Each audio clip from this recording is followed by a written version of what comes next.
Central Oregon Daily in focus. We're taking a closer look at two of Bend's fastest growing neighborhoods, Petrosa in the northeast and Easton in the southeast, where residents say a major promise hasn't been kept.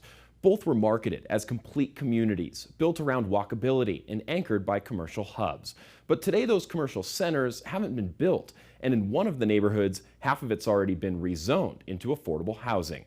We're hearing from neighbors who don't understand why, and they want answers. Here's what we've learned.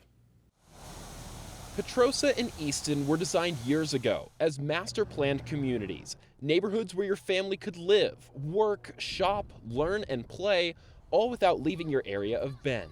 But in late 2025, both neighborhoods are still missing the commercial districts that would make that possible. Shortly after we moved here, the markets at Petrosa signs came down and for sale signs went up.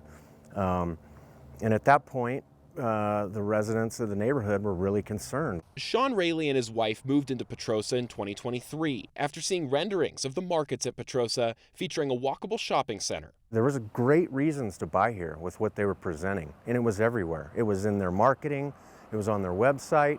Roxy Suppley moved for the same reasons. She dreamed of even opening a business in the promised development. Pahlisch sold this neighborhood in a way that they were going to develop it themselves, and now they've went back on that promise.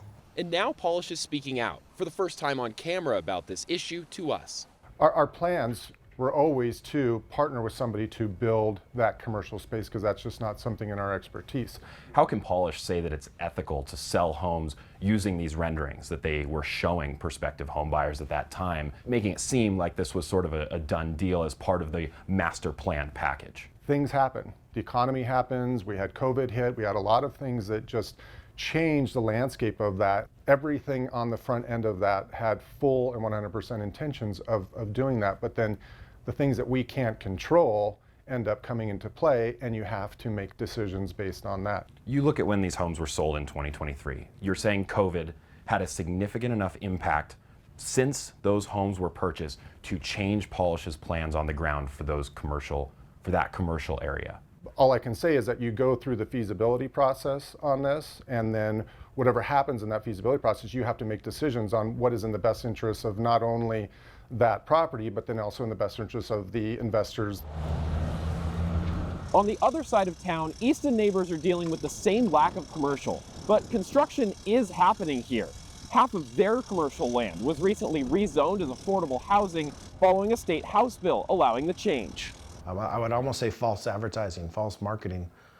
I'd be upset if I bought in one of those neighborhoods. As part of the Southeast Area Plan, those 8 acres were designated years ago by a public-private master planning process. When all of a sudden, out of the blue, half of it just disappears, it undoes 5 years to 10 years worth of work. James DeRofi leads the neighborhood association in Easton. He believes this area of Bend may never see the commercial services it desperately needs. The southeast area of town is a commercial desert.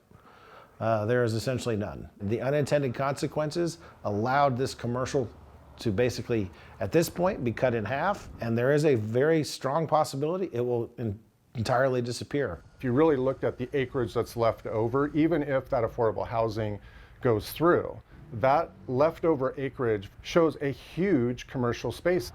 I think everyone would love to live in a place where you can walk your kid to school, where you can jog over to the coffee shop, where you can bike or walk over to a park. Mayor Melanie Keebler has led the city of Bend's charge to create these types of communities. She says the zoning for affordable housing is an unintended consequence of state law. I don't think anyone at the time, either Easton or Petrosa was approved, was thinking in their head, well, eventually the state will allow me to build some affordable housing here, so I'm just going to wait. I think if it was commercially viable to build something that could make money on that commercial space, they would have done it.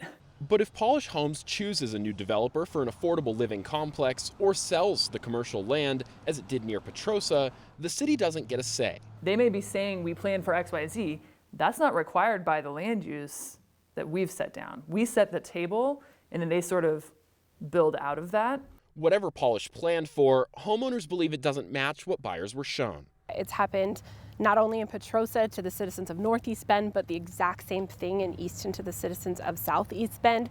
I just feel taken advantage of, that I believed in a company I thought I could trust. Northeast Bend needs this, And the city of Bend has spent millions and millions of dollars on trying to fix the traffic problem, especially on the east-west corridors.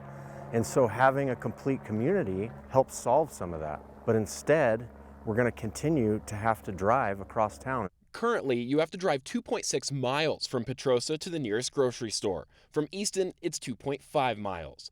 Why would Pahlisch show those renderings if such small factors in a changing housing market could disrupt that whole plan? Because that seems so central to the master plan community idea. We felt safe that the experience that people were wanting in Petrosa of having these service amenities in close proximities was still going to come to fruition.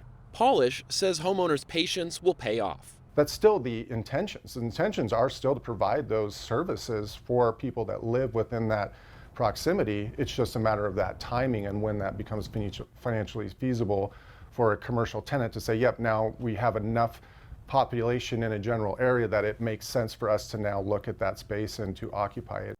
As frustration grows, the city's preparing for its next 10-year growth review, a chance to evaluate whether master plan communities like this are delivering what developers promised. Are we getting what we want out of those? Is it understandable for the public how that works? Are we setting the right expectations? Or is there some other more flexible, adaptable way that we could be trying to achieve those same goals? For now, both neighborhoods continue waiting, dreaming that one day they will get their complete community. Pahlisch needs to understand that people made life-changing decisions to move into this neighborhood based on their promises. They can still make this right. I would ask them to buy the property back at a fair price from the person that they sold it to and finish out their dream and live up to the reputation that they used to have in this community as someone that could be trusted.